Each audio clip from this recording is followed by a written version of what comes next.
দেখবেন কেউ কোরআন শরীফ পায়ে মারাচ্ছে, কালকে দেখবেন কোরআন শরীফ পড়িয়ে দিচ্ছে। এখন আমাদের একটা কথা, আমাদের এই লোক যদি অসুস্থই হয় তাহলে আজকে যে কোরআন শরীফ পড়াইলো, আগামীকালকে যে সে আবার পড়াবে না বা পারাবে না, তার নিশ্চয়তা কি আপনি আমাকে বলেন? এমন ঘটতে পারে এই যে সে এই কাজটা করলো, আপনি দেখবেন এক সপ্তাহ, এক মাস বা কোনো একটা সময় দেশি অথবা বিদেশি কোনো এজেন্সি তাকে হত্যা করতে পারে। হত্যা করার পর 1 মিনিটের মধ্যে ঢাকার 133 জন বুদ্ধিজীবী ন্যারেটিভ সেট করে ফেলবে যে যেই ইসলামপন্থীরা বলেছিল তাকে হত্যা করতে হবে কোরআন পালানোর দায়ে, তারাই তাকে হত্যা করেছে। সুতরাং বাংলাদেশের ইসলামিস্টরা, মুসলমানরা একজন হিন্দুকে হত্যা করেছে। এখন বাংলাদেশের হিন্দুদেরকে বাঁচানোর জন্য অবশ্যই ভারতকে এখানে ইন্টারভিউ করতে হবে। এই যে দুর্গাপূজায় কোনো ধরনের ঝামেলা করতে পারলো না দিল্লির দোসরেরা, আওয়ামী লীগের গণহত্যাকারীরা, এই মাসে জুলাই সনদ বাস্তবায়নের জন্য সব থেকে গুরুত্বপূর্ণ মাস। দিল্লির দোসর, দাবিদার এবং লীগের গণহত্যাকারীরা চাচ্ছে যে কোনো ধরনের সাম্প্রদায়িক উস্কানি দিয়ে হোক অথবা অশান্তি তৈরি করে হোক বাংলাদেশে অতি দ্রুত একটা সহিংস পরিস্থিতি তারা ঘটাতে চায়, যার মাধ্যমে জুলাই সনদকে ব্যাহত করে বাংলাদেশের স্থিতিশীলতা নষ্ট করে দেওয়া যায়। এর চূড়ান্ত প্রমাণ তারা পার্বত্য চট্টগ্রামে চেষ্টা করেছিল। আপনারা দেখেছেন, স্বরাষ্ট্র উপদেষ্টা পর্যন্ত বলেছে পার্বত্য চট্টগ্রামের অবৈধ অস্ত্রগুলো আমাদের প্রতিবেশীর সীমান্ত থেকে এসেছে।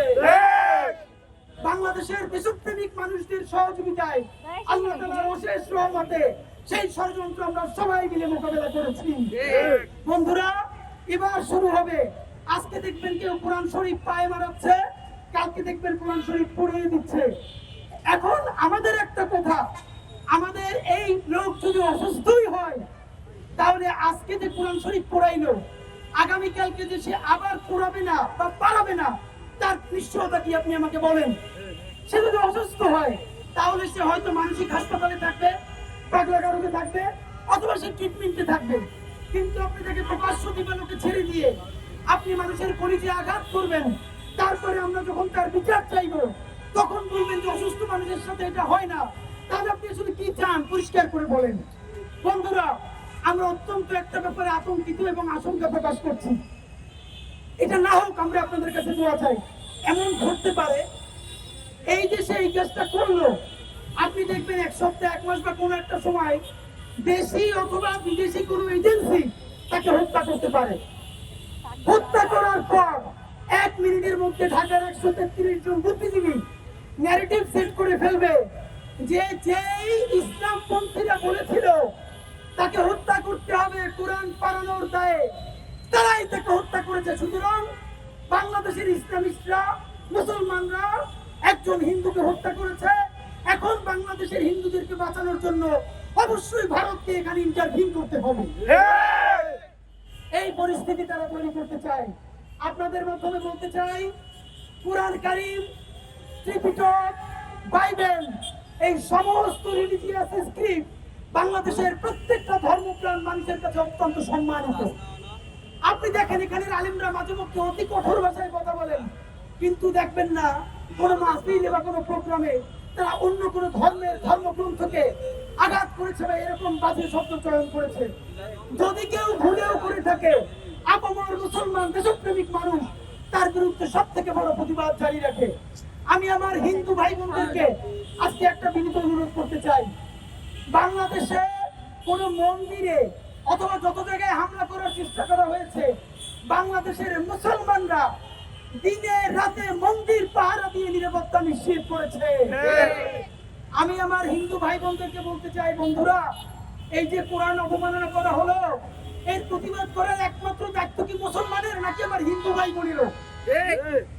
যতদিন না পর্যন্ত ইসলাম অবমাননা এবং কোরআন অবমাননার বিরুদ্ধে আমার হিন্দু ভাই, আমার হিন্দু বোনেরা প্রতিবাদ করার জন্য রাজপথে দাঁড়াতে না পারবে, ততদিন পর্যন্ত মুসলমানেরা যদি কলিজা কেটেও মন্দির পাহারা দেয়, আমরা ইনসাফের রাষ্ট্র প্রতিষ্ঠা করতে পারবো না। সুতরাং আমরা প্রত্যাশা করি আগামীকাল শাহবাগে বাংলাদেশের ধর্মপ্রাণ হিন্দু ভাই ভাইয়েরা, খ্রিস্টান ভাইয়েরা, চাকমা ভাই বোনেরা, পাহাড়ি সমতলি সবাই মিলে আপনারা এই কোরআন অবমাননার প্রতিবাদ করবেন।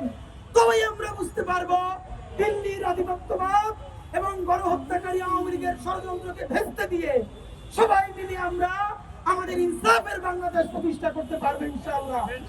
বন্ধুরা, আপনাদেরকে চূড়ান্ত ভাবে বলতে চাই, এই কোরআন অবমাননাকারী যে করেছে তাকে কয়েকদিন অ্যারেস্ট করে তারপর ছেড়ে দিয়ে এইসব টাল বাহানা চলবে না।